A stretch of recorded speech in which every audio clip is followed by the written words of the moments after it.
যে আজরাইল কত বড়। আজরাইলের মাথার উপরে যদি সারা পৃথিবীর পানি ঢেলে দেওয়া হয় জমিনে এক ফোঁটাও পড়বে না, এত বড় আজরাইল। আল্লাহু আকবার। এত বড় আজরাইল মৃত্যুকে দেখার পরে, মরণকে দেখার পরে আজরাইল জিবরাইলের মতো ফেরেশতারা বেহুশ হয়ে গেল আরশ আজিমের মধ্যে। আল্লাহু আকবার। তাহলে মরণটা কেমন, মরণটা কেমন? আমার আল্লাহ আজরাইলকে হুঁশ ফিরাইয়া বলতেছে, ও আজরাইল তুমি মরণ দেখে ভয় পেয়ে গেলা। আজরাইল বলে, রব্বি কারীম আল্লাহ, এই মরণকে তো আমি নিয়ন্ত্রণ করতে পারবো না। যে মরণকে দেখার পরে আমি আজরাইল বেহুশ হয়ে গেলাম, ওই মরণ আমি নিয়ন্ত্রণ করতে পারবো না। আমার আল্লাহ বলেন, আজরাইল রে, এই মরণকে আমি আল্লাহ কিয়ামত পর্যন্ত তোমার নিয়ন্ত্রণাধীন করে দিলাম। সুবহানাল্লাহ। আরো জোরে বলেন সুবহানাল্লাহ। আপনি যে জায়গায় থাকুন না কেন, ওয়ালা নাবলুওয়ান্নাকুম বিশাইইম মিনাল খাউফি ওয়াল জু' ওয়া নাকসিম মিনাল আমওয়ালি ওয়াল আনফুসি ওয়াস সামারাত ওয়া বাশশিরিস সাবিরিন।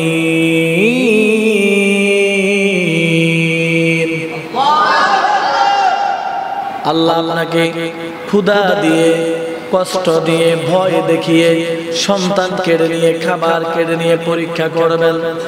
এখন মানুষ অভাবে পড়লে আল্লাহকে ভুলে যায়। কথা কোন ঠিক কিনা? আমার অভাব, আমি চুরি করি, এরকম পাবলিক আছে না নাই? আমার অভাব লিগে আমি চুরি করি। অথচ মরণের কথা যদি তার স্মরণ হয়, চুরি মুখ দিয়া আসবে না। আমার আল্লাহ রাব্বুল আলামিন পবিত্র কোরআনের মধ্যে বলেন, পৃথিবীর যে প্রান্তে থাকো না কেন, মরণ তোমাকে পাকড়াও করবে, আজরাইল তোমার নিকট যাবে। শরীরের মধ্যে যখন আজরাইল পা দিয়ে রুহটা কবজ করার জন্য ঢুকে, মরণকে ঢুকানো হয়, শরীরের অঙ্গ পতঙ্গ মরণটা, রুহটা দৌড়াইতে থাকে, দৌড়াইতে থাকে। একবার পায়ের কাছে যায়, একবার মাথার কাছে যায়, একবার হাতের কাছে আসে, আর একবার পায়ের কাছে যায়। পা থেকে মাথা পর্যন্ত মরণটা দৌড়াইতে থাকে, রুহটা দৌড়াইতে থাকে। ও বাবা, এই মরণ থেকে আপনি আমি বাঁচতে পারি না। হঠাৎ করে রুহটা কবজ করে মরণ নিয়ে যায়। কথা বলেন ঠিক কিনা? অনেকেই মনে করে আমি সুন্দরের মধ্যে ঢুকে থাকি কেমন মরতাম না, এরকমও ধারণা করে। আছে না নাই? আছে না নাই?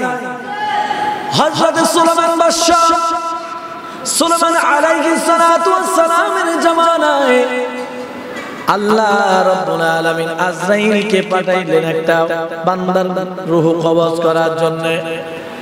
সুলাইমান বাদশার দরবারে আল্লাহর বান্দা বসে আছেন, কিন্তু মালাকুল মউত আজরাইল রূহ কবজ করার জন্য সেখানে গেলেন। তার তাকদীরের মধ্যে লেখা আছে সে ওই দেশে মারা যাবে না, সে ফিলিস্তিনে মারা যাবে না, মারা যাবে হিন্দুস্তানের জমিনে। আজরাইল পেরেশান হয়ে গেছে, আয় হায়, এই লোকটা তো মারা যাওয়ার কথা ওই হিন্দুস্তানের জমিনে, কিন্তু সে তো এখন এখানে বসে আছে, কি করা যায়? মালাকুল মউত আজরাইল যখন সুলাইমান বাদশার দরবারে বসে গেলেন, যাওয়ার সঙ্গে সঙ্গে ওই লোকটা আজরাইলকে দেখে তার অন্তরের মধ্যে কাঁপন ধরে গেল, ভয় চলে আসলো। সুলাইমান বাদশাকে বলতেছে, ওগো আল্লাহর নবী, আপনি আমাকে এখান থেকে অন্য জায়গায় পাঠিয়ে দেন, আমি এখানে ভয় পাইতেছি।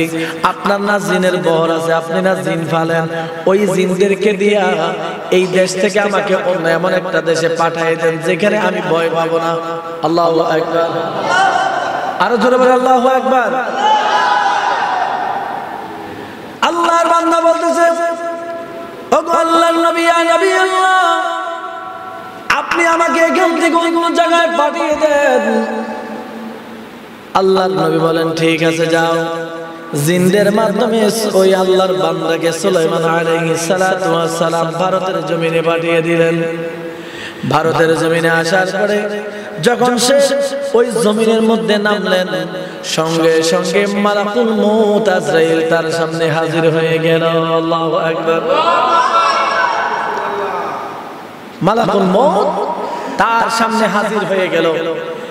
সে আশ্চর্য হয়ে গেল, কি ব্যাপার? যেই লোকটার ভয়ে আমি ফিলিস্তিন থেকে আমি এই হিন্দুস্তানের জমিনে চলে আসলাম, ওই লোকটা আমার সামনে হাজির হয়ে গেল। কারণ কি? তখন লোকটা জিজ্ঞাসা করলো, আপনি কে? আপনি তো সুলাইমান বাদশার দরবারে ছিলেন, এখানে কি করেন? ওই আল্লাহর বান্দা, আল্লাহ রাব্বুল আলামিন সমন জারি করেছে তোমার মৃত্যুর পর ওরা তোমাকে মৃত্যুর দণ্ড দেওয়ার জন্য, তোমার রূহ কবজ করার জন্য আল্লাহ আমাকে পাঠাইছেন।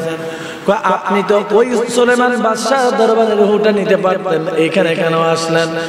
তোমার তাকদীর খুলে দেখা যায় তোমার মৃত্যু ফিলিস্তিনের জমিনে, সুলাইমান বাদশার দরবারে না, তোমার মৃত্যু হলো হিন্দুস্তানের জমিনে। আল্লাহু আকবার। আর জোরে বলেন আল্লাহু আকবার।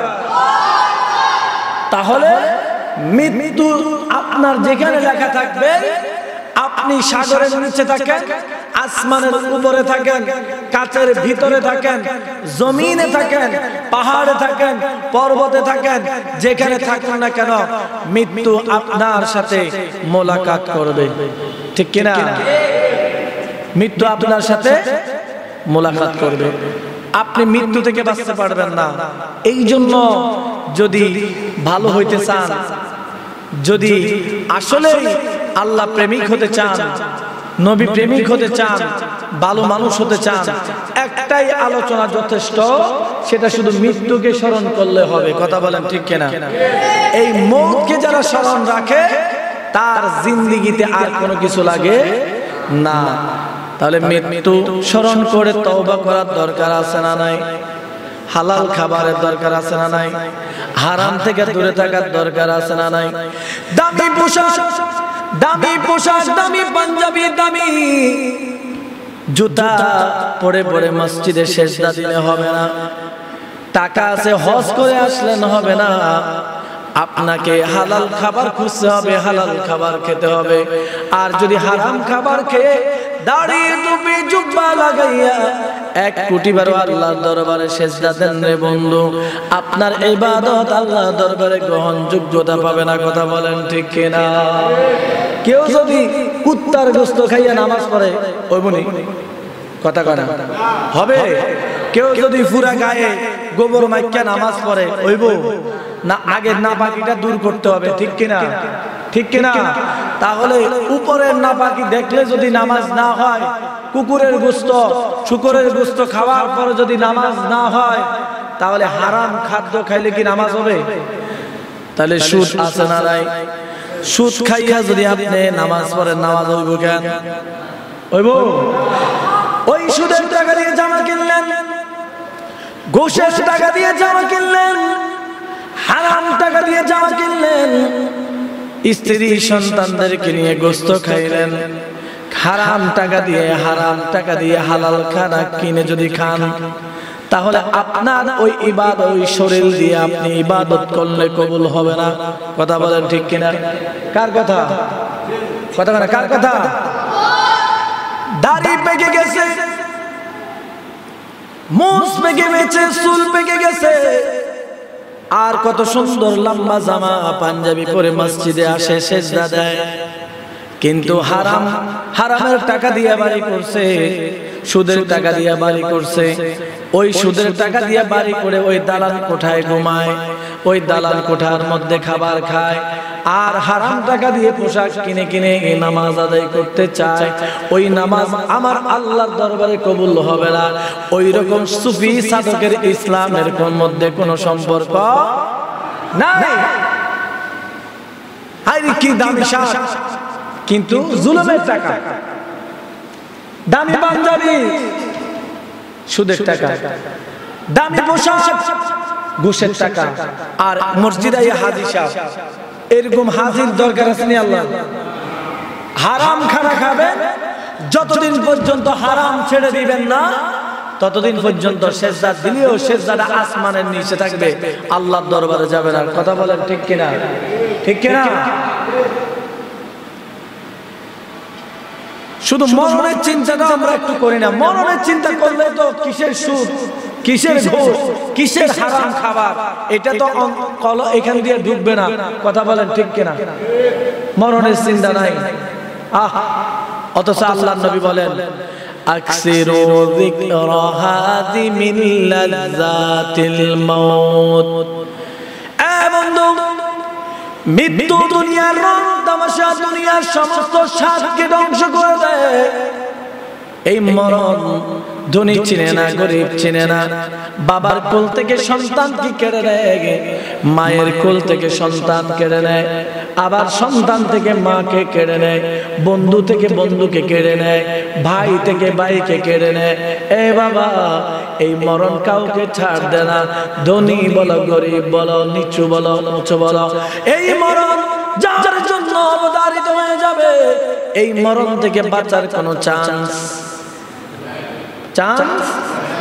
আপনি যদি বলেন আজরাইল ভাই তোমারে আমার সম্পত্তিটা দিয়ে দিলাম, একদিনের সুযোগ দাও, দিব? হযরতে সাইয়েদনা মুসা কালিমুল্লাহ, ইমাম বুখারী লেখেন কালিমুল্লাহর কাছে আজরাইল আসছিল। আজরাইল আসার পরে মুসা কালিমুল্লাহ এমন একটা থাপ্পড় মারছে আজরাইল, ইমাম বুখারী লিখেন তার চক্ষুটা পড়ে গেছে। ওই চক্ষু নিয়ে আল্লাহর দরবারে গেলেন, বলতেছেন রব্বুল আলামিন কার কাছে পাঠাইলেন আমারে থাপ্পড় দিয়ে আমার চোখ একটা নাই কইলিস। আল্লাহু আকবার। এত গরম নবী ছিলেন। কয় কি বলো? কয় হ্যাঁ আল্লাহ দেখেন না চোখ একটা নাই আমার। আল্লাহ রাব্বুল আলামিন বলেন আজরাইল যাও যাও যাও আমার বন্ধুর কাছে আবার যাও। কয় হ্যাঁ আবার যাইতাম, একবার গেছি একটা চক্ষু নাই, কিছু কইয়া দেন যেটা কইলে চক্ষু আবার হারাইতাম না। আল্লাহ রাব্বুল আলামিন বলেন ওই আজরাইল তুমি গিয়ে বলবা ওগো আল্লাহর নবী, ইয়া নবী আল্লাহ, আল্লাহ তাআলা বলেছেন একটা গাভীর উপরে অথবা উটের উপরে আপনাকে হাত রাখার জন্য। আপনি যখন হাত রাখবেন আপনার হাতের নিচে যতগুলা পশম থাকবে, ইয়া নবী আল্লাহ, যতগুলা পশম থাকবে অতগুলা পশমের একটা একটা পশমের 1 বছর আল্লাহ তাআলা আপনাকে হায়াত দান করবে। আরো জোরে বলেন সুবহানাল্লাহ। প্রত্যেকটা পশমের বিনিময়ে 1 বছর করে হায়াত দান করবে। আজরাইল জিগাই আল্লাহ করে তারপরেও মরণ আছে। সুবহানাল্লাহ। হযরতে সাইয়েদনা মুসা কালিমুল্লাহর কাছে চলে আসলেন আজরাইল, সালাম দিলেন আসসালামু আলাইকুম ইয়া মুসা নবী আল্লাহ। কয় তুমি আবার আইছো? কয় আল্লাহ পাঠাইছেন। কয় কেন পাঠাইছে? কয় আল্লাহ আপনারে বলছে আপনি একটা গাভীর উপরে হাত রাখার জন্য। কয় তারপর? ওই গাভীর উপরে হাত রাখার পরে ওই গাভীর যতগুলা লোম আপনার হাতের নিচে থাকবে ততগুলা প্রত্যেকটা লোমের বিনিময়ে আল্লাহ রাব্বুল আলামিন এক বছর করে হায়াত দান করবেন। মুসা কালিমুল্লাহ বলেন তারপরে কি হবে? তারপরে আজরাইল বলেন আল্লাহ তাআলা বলেছেন তারপরেও মরতে হবে, আপনাকে মৃত্যুর স্বাদ গ্রহণ করতে হবে। আল্লাহু আকবার। তখন মুসা কালিমুল্লাহ ডাক দিয়ে বলেন আজরাইল এত কিছুর পরেও যদি মরা লাগে তাহলে তুমি আমার রূহটা এখন কবজ করে নাও। আল্লাহু আকবার। আমি থাকতে চাই না, আমি আল্লাহর দরবারে যেতে যাই। এত বছর হায়াত পাওয়ার পরেও যদি মারা যাওয়া লাগে তারপরে দুনিয়া থাকার দরকার নাই, আমি চলে যাব। জবান খুলে বলেন আল্লাহু আকবার। তাহলে মারা যাব কিনা? কথা কথা মারা যাব কিনা? কারা কারা মারা যাইবেন হাত তোলেন তো। সবাই মারা যাবেন? তাহলে যেহেতু মারা যাবই তাহলে ভালো মানুষ হতে হবে কিনা? ভালো মানুষ হতে হবে কিনা? হারাম কাজ ছেড়ে দেন, হালাল কাজ করেন। হারাম ইনকাম ছেড়ে দেন, হালাল কাজ হালাল ইনকাম করেন। বাবা জুলুম ছেড়ে দেন, অন্যায় ছেড়ে দেন, অবিচার ছেড়ে দেন, নফস দিয়ে গুনাহ ছেড়ে দেন। আপনি দেখবেন মুমিন হয়ে যাবেন। বেশি আলোচনার দরকার হয় না, একটাই আলোচনা বাড়িতে নিয়ে যান যে আমি মরতে হবে। সুদ খাওয়ার সময় বলবেন আহারে এই সুদের টাকা দিয়ে কুটির বিল্ডিং বানাইলেও তো মরতে হবে, তাহলে সুদ খাওয়ার দরকার নাই, ঘুষ খাওয়ার দরকার নাই, যেহেতু মারা যেতেই হবে তাহলে ইমানদার হয়ে কবরে যাব। আল্লাহ তাআলা বলেছেন ইয়া আইয়ুহাল্লাযীনা আমানু তাকুল্লাহা হাক্কা তুকাতিহি ওয়া লা তামুতুন্না ইল্লা ওয়া আনতুম মুসলিমুন। হে মুমিনগণ, তোমরা মুমিন না হয়ে মৃত্যুবরণ করিও না। সুবহানাল্লাহ। ইমানদার না হয়ে মৃত্যুবরণ করো না। তাহলে ইমানদার হইতে হলে মরণের কথা স্মরণ করার দরকার আছে না নাই? মরণের চাইতে ভয়াবহ জিনিস আর একটাও নাই পৃথিবীতে, আছে?